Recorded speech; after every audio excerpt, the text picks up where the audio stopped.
नमस्कार दोस्तों, स्वागत है आपका हिंदी नॉलेज शो में। तो दोस्तों जी हाँ, तुर्की ने भारत के तेल टैंकर रोक लिए हैं और इसमें भारत ही नहीं कई अन्य देशों के तेल टैंकर भी शामिल हैं, जैसे कि दक्षिण कोरिया, पनामा, अफ्रीकी देश हैं, कई लैटिन अमेरिकी देश हैं, बहुत सारे यूरोपियन देशों के तेल टैंकर हैं। सभी को फिलहाल के लिए तुर्की ने रोक लिया है और इस पूरे घटनाक्रम से भारत समेत पूरा यूरोप आग बबूला हो चुका है तुर्की के खिलाफ।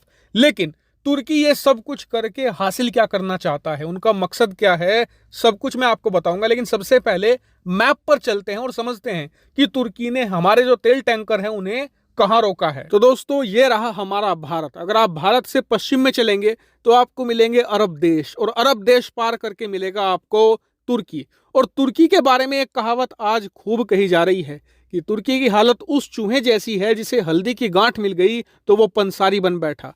तुर्की के पास भी एक हल्दी की गांठ है, इसका नाम है बोसफोरस स्ट्रेट। आप देख सकते हैं ये है वो छोटी सी कनाल जिसे कहा जाता है बोसफोरस स्ट्रेट। इस छोटी सी जगह की खास बात यह है कि ये ब्लैक सी को यहां से यहां पर सी ऑफ मरमरा से जोड़ती है। मतलब कि ये समझ लीजिए कि ब्लैक सी से जितने भी जुड़े हुए देश हैं, चाहे रूस हो, यूक्रेन हो, रोमानिया हो, बुल्गारिया हो, यहां तक कि जॉर्जिया और अजरबैजान हो, इतना ही नहीं, इन्हें पार करके जो ये मध्य एशियाई देश हैं, उज्बेकिस्तान, तुर्कमेनिस्तान, ये सारे के सारे देश ब्लैक सी के जरिए ही सारा व्यापार करते हैं, दुनिया भर में अपना सामान एक्सपोर्ट करके पैसा कमाते हैं।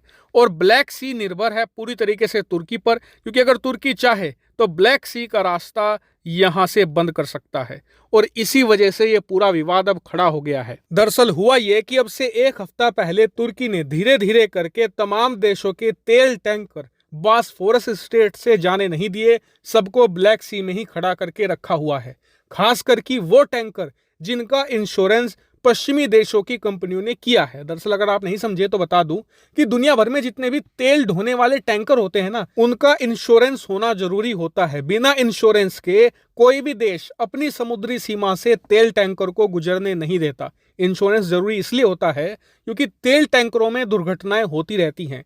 अब दुर्घटना होगी तो जिसका तेल आ रहा है उसका तेल का सत्यानाश, जिसका टैंकर है उसका सत्यानाश, और जिस इलाके में तेल फैलेगा दुर्घटना की वजह से वहां तो सर्वनाश ही हो जाएगा। ऐसे में इन तीनों तरीके के नुकसान को कवर करता है इंश्योरेंस, और इसीलिए दुनिया के हर एक तेल टैंकर का इंश्योरेंस होना जरूरी है। और आपको यह भी बता दूं कि दुनिया में जितने भी तेल टैंकरों के इंश्योरेंस होते हैं उसमें 90 से लेकर 92% इंश्योरेंस पश्चिमी देशों की कंपनियां ही करती हैं। उन्हीं का पूरी तरीके से एकाधिकार है, और तुर्की ने यहीं पर खेल कर दिया।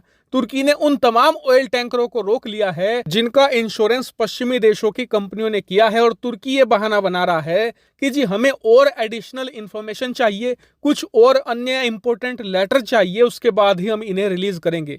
वहीं पश्चिमी देशों की इंश्योरेंस कंपनियां ये कह रही हैं कि ये सीधी सीधी टारगेटिंग है, क्योंकि इन ऑयल टैंकर का इंश्योरेंस करके जो हमने पेपर दिए हैं वो जनरल होते हैं, मतलब कि दुनिया भर में वही वैलिड होते हैं। कोई भी देश अलग से किसी प्रकार का पेपर वर्क नहीं डिमांड करता। दूसरी बड़ी बात, अब से कुछ दिन पहले रूसी तेल कंपनियों के टैंकर भी बॉस्फोरस स्ट्रेट से गुजरे थे।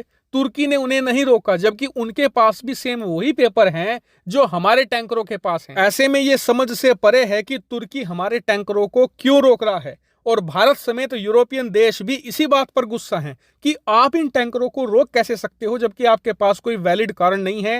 ये तो सीधे सीधे बहाना बनाना हो गया। हालांकि आप में से कुछ लोग खुश हो रहे होंगे कि चलो तुर्की रूस के टैंकर नहीं रोक रहा, लेकिन आप जानकर हैरान होंगे कि भारत के जो टैंकर रोके गए हैं ना, वो रूसी तेल लेकर भारत आ रहे थे। जी हाँ, रशियन उराल उनमें भरा हुआ था और उन्हें भी रोक लिया गया है। क्यों? क्योंकि भले उनमें तेल रूसी हो लेकिन उनका इंश्योरेंस पश्चिमी देशों का है, इसलिए भारत को भी टारगेट किया गया है। लेकिन अब आगे क्या होगा तो देखिए। रूस यहां पर फिलहाल पश्चिमी देशों को हिट करने की कोशिश कर रहा है और इसमें रूस का फायदा हो रहा है, लेकिन बताया जा रहा है कि अमेरिका इसको लेकर काफी गुस्सा है और वो तुर्की के खिलाफ रिटेलिएशन की तैयारी कर रहा है। इसके अलावा पश्चिमी देश तुर्की से बातचीत कर रहे हैं और उन्होंने कहा है कि अगर घी सीधी उंगली से नहीं निकला तो तुर्की के खिलाफ वो उंगली टेढ़ी भी करना जानते हैं, और इसीलिए यह मामला आगे बहुत ज्यादा बढ़ भी सकता है। वहीं भारत क्या कर रहा है, तो भारत फिलहाल वेट एंड वॉच की स्थिति में है, क्योंकि हमारा ज्यादा तेल नहीं फंसा हुआ है, मात्र 1 मिलियन बैरल ही हमारा इस समय अटका हुआ है। लेकिन भारत चाहेगा कि यह मामला जल्द ही सुलझे, क्योंकि आने वाले समय में हमें और ज्यादा ऑयल की शिपमेंट मिलने वाली है। हालांकि मैं इस पूरे मामले पर आपको अपडेट देता रहूंगा।